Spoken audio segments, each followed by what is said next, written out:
मैंने तुमसे पहले ही कहा था ना कि मैं मुन्ना को मारना नहीं चाहती। मैं उसे तिल तिल बद से बदतर होते हुए देखना चाहती हूँ। सुहागन रहना है तो कोई अच्छा सा बहाना बनाकर यहां से चली जाओ।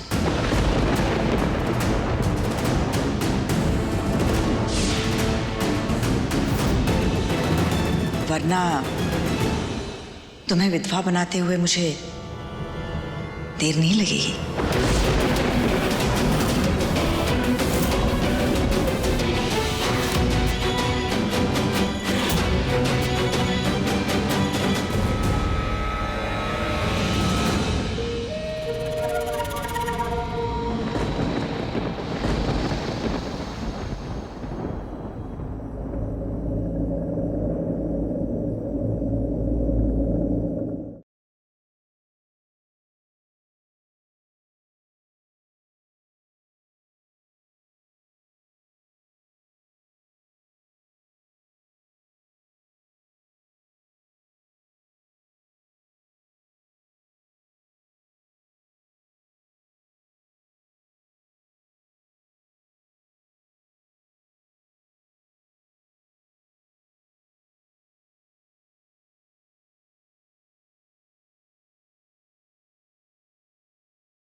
कैसे समझाऊं, कैसे संभालूं हालातों को। एक तरफ एक माँ है जिसने अपने बेटे को ही अपना दुश्मन बना लिया है, और दूसरी तरफ वही बेटा अपनी माँ से कितना प्यार करता है, कितना भरोसा करता है कि उनके खिलाफ कुछ नहीं सुन सकता। मेरी सच बताने की कोशिश से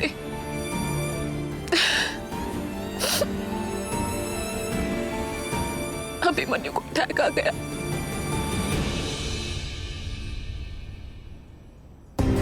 तुम्हारी बीमारी का कारण तुम्हारी माँ है। वो नहीं चाहती कि तुम कभी भी ठीक हो। मेरी माँ को लाके दो मुझे जल्दी से। माँ, माँ। अभिमन्यु अपनी माँ के लिए अपनी जान दे सकता है।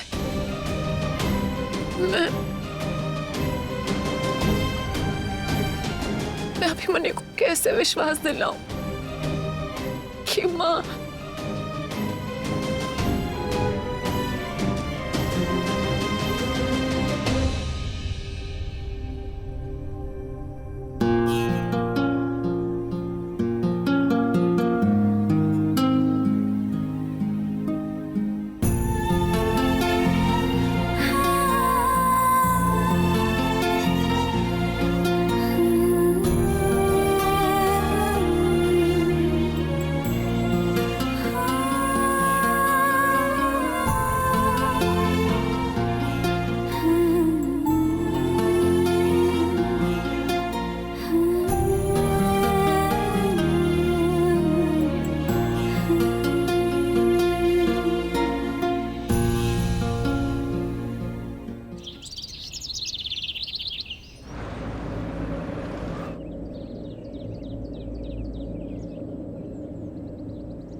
अभिमन्यु,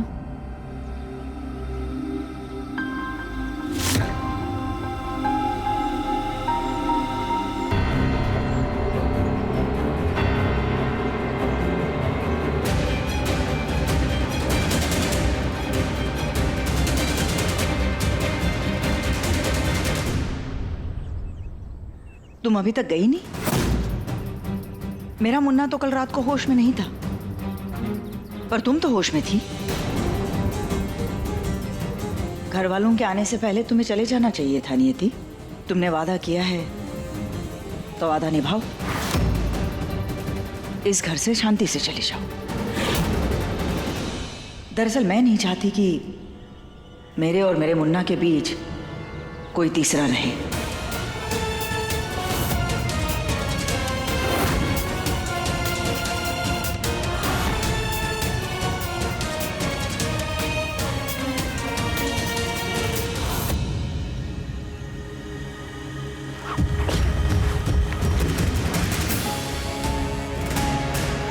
मुन्ना को होश आ रहा है। मैं नहीं चाहती कि वो तुम्हें देखकर परेशान हो जाए। माँ प्लीज एक बार। क्या तुम फिर से मुन्ना को तकलीफ में देखना चाहती हो, कल रात की तरह?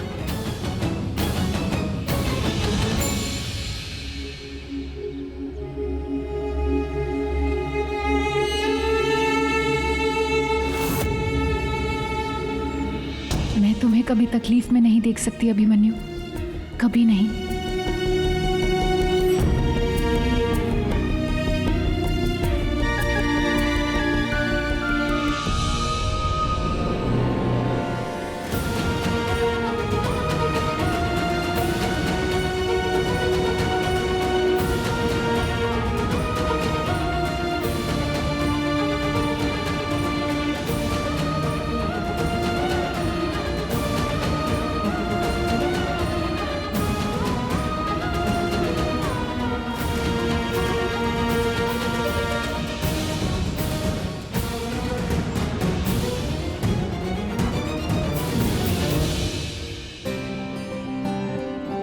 माँ, मुन्ना,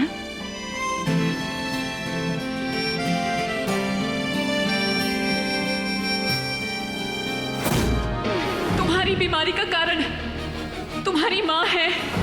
उन्होंने जानबूझकर तुम्हें इस हाल में पहुंचाया। नियति,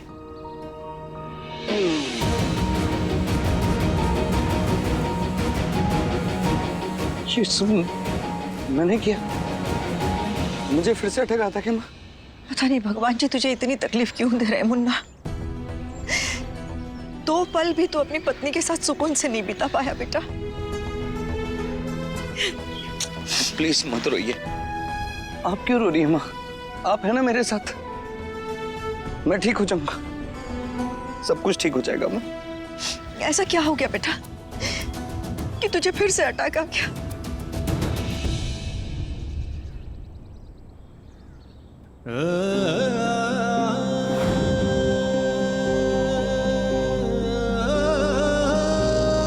माँ, वो नहीं चाहती कि तुम कभी भी ठीक हो। कहीं मुझे अटैक नियति की बातों से तो नहीं आया? उसने माँ के खिलाफ जो कहा मैं बर्दाश्त नहीं कर पाया। बस जाने दे, मत सोच इतना। उस बारे में क्या सोचना जो तुझे इतनी तकलीफ दे। मत सोच मुन्ना। तू नीचे जाकर फ्रेश हो जा। घर वाले ना फार्म हाउस से निकल चुके हैं, बस पहुंचते ही होंगे। उससे पहले हमें ये सब सही करना होगा, है ना? और हाँ, ये बात ना किसी से कहने की जरूरत नहीं है। मैं नियति से भी बात कर लूंगी, ठीक है? क्या हुआ बेटा? हाँ, नियति के साथ फिर से कोई अनबन हो गई क्या? ए पगले,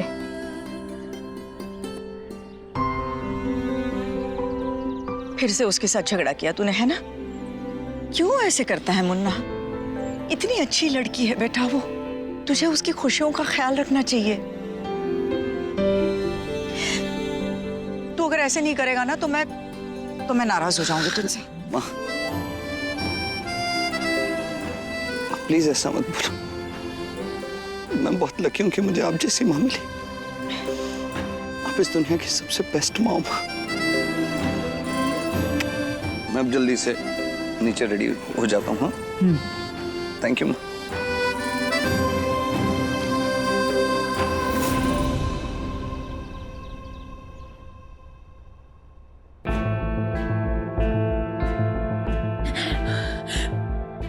अभिमन्यु को अकेला छोड़कर कैसे जाऊं? लेकिन मैं अगर नहीं गई तो माँ अभिमन्यु के साथ कुछ भी कर सकती है। मैं क्या, मेरा जाना, मेरा रुकना दोनों अभिमन्यु की जिंदगी के लिए खतरा बन सकता है। मैं क्या करूं? कि कैसे रुकूं यहाँ पर?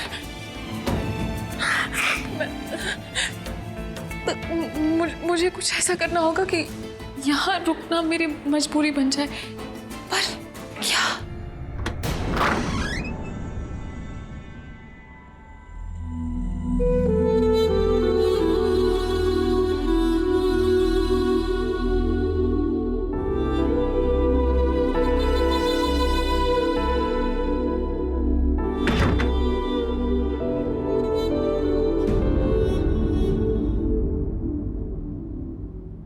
अपनी नियति से बात भी नहीं करोगे?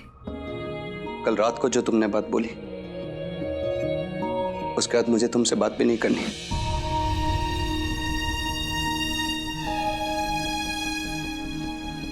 कल रात को मुझे अटैक आया था ना,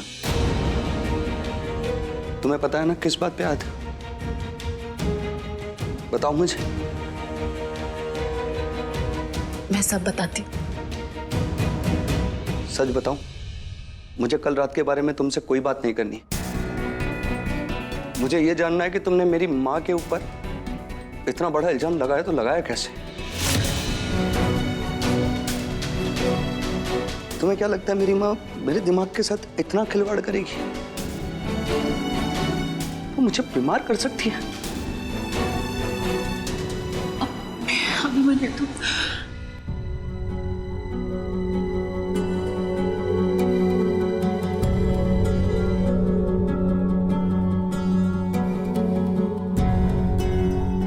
मेरी माँ मेरे लिए सब कुछ नहीं थी। उनका हंसना, रोना, जीना मरना सब मेरे लिए होता है। तुमने भी देखा है ना?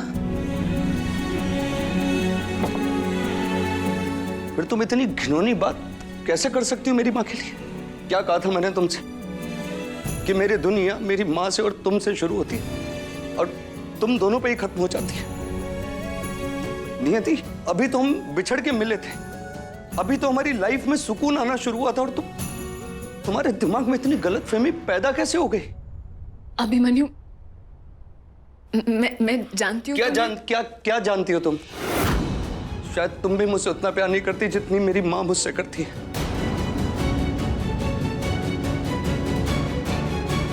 अभिमन्यु, मेरी एक बार बात तो सुन लो तुम। मुझे कुछ नहीं सुनना है नियति, प्लीज।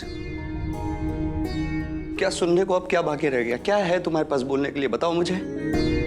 देखो नियति, जो भी मेरी माँ के खिलाफ तुम्हारे दिमाग में बात चल रही है, जो भी तुम उनके बारे में गलत सोच रही हो, इस कमरे से बाहर वो बात नहीं जानी चाहिए। मैं अपनी माँ को हर्ट होते हुए और नहीं देख सकता। प्लीज तुम इन सारी बातों को अपने दिमाग से निकाल दो नियति। अभिमन्यु, तुम मेरी बात तो सुनो। अभिमन्यु,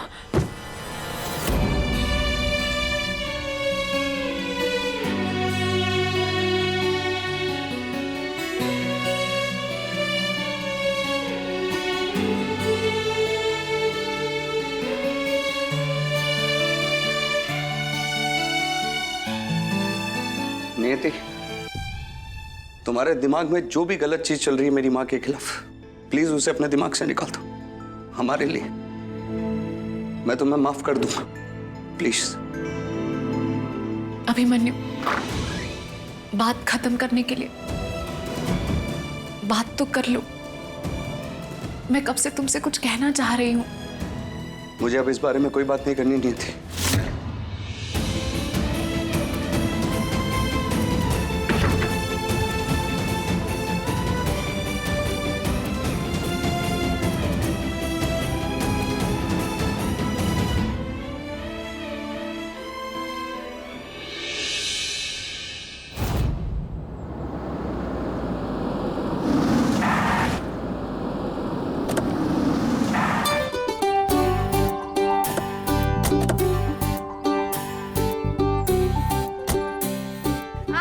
मजा आ गया। भगवान झूठ ना बुलाए।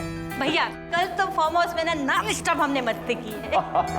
और गार्डन में जो बुफे का खाना था वो तो बहुत ही बढ़िया था। अरे मजा आ गया। ठीक से खाई ना। हाँ हाँ, काहे नहीं भाई, तुमको खाना जो नहीं पकाना पड़ा। अम्मा अरे मनोरमा बहू, तुम कैसे आ गई सुबह सुबह यहाँ अचानक बिना किसी को बताए? बताती हूँ, आप बैठ जाइए।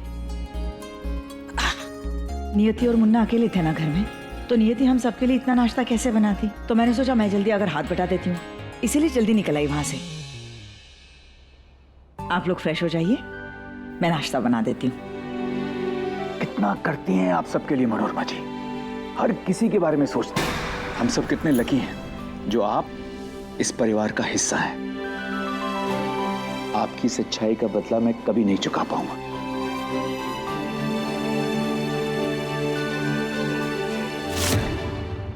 सच भैया, भाभी ना हमारे घर में साक्षात देवी का रूप लेकर आई है। वही तो, घर कैसे चलाना है, बच्चों को कैसे पालना है, सब में अव्वल है मनोरमा दीदी।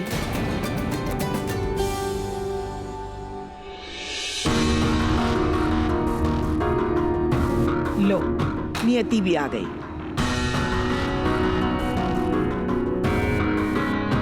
आओ बेटा। आखिर में तुम दोनों की जिंदगी में सुकून और शांति आ गई। मैं माँ दुर्गा से यही प्रार्थना करूंगी कि तुम और मुन्ना हमेशा शांति में और सुकून में जियो, और तुम दोनों का साथ भी ऐसा ही बना रहे। मुन्ना के पापा, नियति मुंबई जाना चाह रही है, तो उसकी टिकट करवा दीजिए।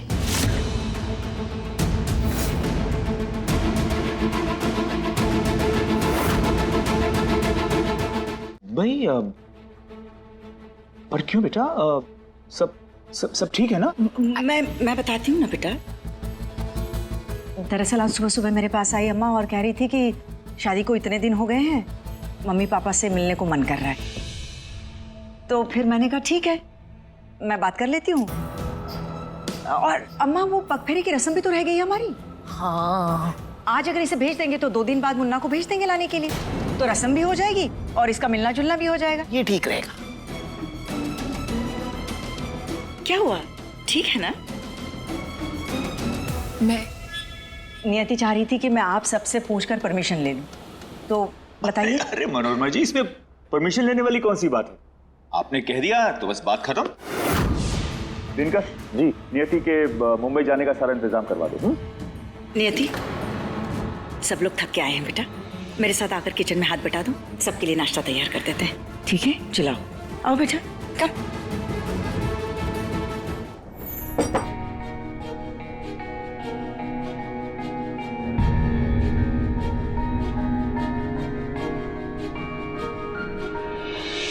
मैं अभिमन्यु को छोड़कर कहीं नहीं जाऊंगी। उसकी तबीयत ठीक नहीं है, और आप जो भी उसके साथ कर रही हैं वो सही नहीं है। तुम नाश्ता करके जाना, सफर के लिए अच्छा रहेगा। मुंबई पहुंचते पहुंचते तुम्हें शाम तो हो ही जाएगी ना, और मैं नहीं चाहती हूँ नियति बेटा कि तुम यहां से खाली पेट जाओ।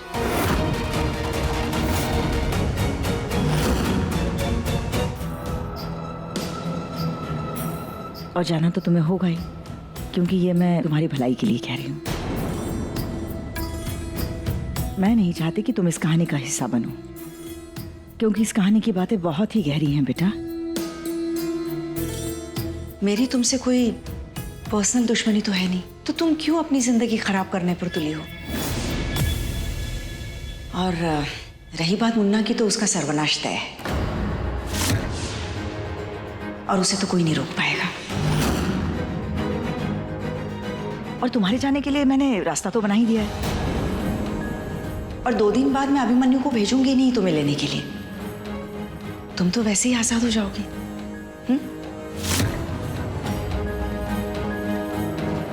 एक बात और याद रखना बेटा, मुन्ना को दोबारा मेरा सच बताने की कोशिश मत करना, क्योंकि एक तो वो तुम पर यकीन नहीं करेगा, और दूसरी बात, हो सकता है कि वो इस बार अपने आप को ज्यादा तकलीफ देने की कोशिश करे तो संभल कर रहना।